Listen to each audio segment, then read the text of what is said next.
Marie avait ôté sa chemise et elle était partie nager. J'avais été me rasseoir dans les galets et elle barbotait en face de moi dans l'eau.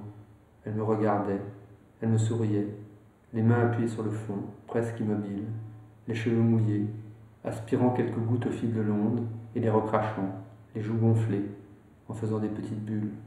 Viens, me dit-elle. Je lui souris mais sans bouger. Viens, répéta-t-elle. Puis elle s'éloigna sans insister, fit quelques brasses vers le large.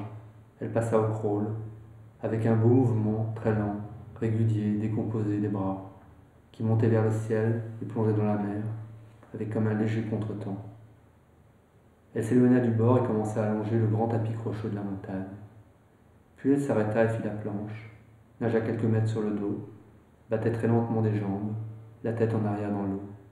Elle était à une dizaine de mètres du rivage, et elle me dit qu'elle allait nager jusqu'à la prochaine crique en contournant le flanc de la montagne. Rejoins-moi de l'autre côté, me cria-t-elle à distance. Passe par le sentier et rejoins-moi là-bas avec mes affaires et la serviette. Et sans attendre de réponse, elle s'éloigna vers le large. Je m'étais engagé dans le sentier broussailleux qui descendait de l'autre côté vers la mer pour rejoindre la crique où je devais retrouver Marie.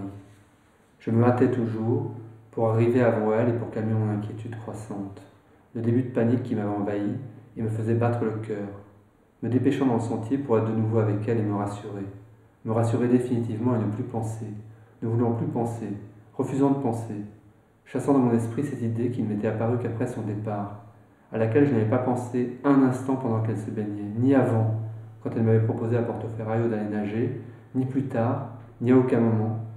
Je n'avais tout simplement pas fait le rapprochement, que son père était mort noyé, que son malaise cardiaque avait eu lieu dans la mer, et peut-être ici même, dans cette même crique, il n'y a pas 3 jours, probablement dans une crique des environs de la rivière Chine, et peut-être celle-là même où Marie se baignait maintenant, puisque c'était notre crique, puisque c'était ces criques que nous fréquentions quand nous allions à la rivière Chine.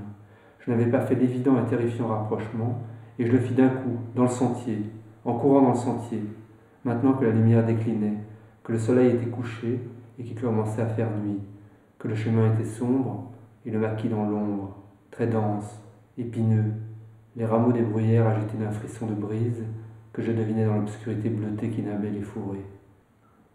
Je courus vers la mer, je longeai la côte déchiquetée le plus loin possible, me hissant de rocher en rocher pour guetter l'horizon.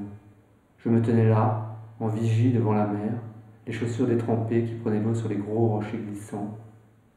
Mais je ne voyais pas Marie à l'horizon. Et je compris alors ce que c'était que d'être abandonné. Je compris le ressentiment de Marie à mon égard quand j'avais disparu cet après-midi, que je l'avais laissée plusieurs heures sans nouvelles. Je compris son désarroi et son impuissance, son inquiétude immense, sans prise et sans recours. Je regardais la mer devant moi dans l'obscurité, les vagues qui se brisaient contre les rochers.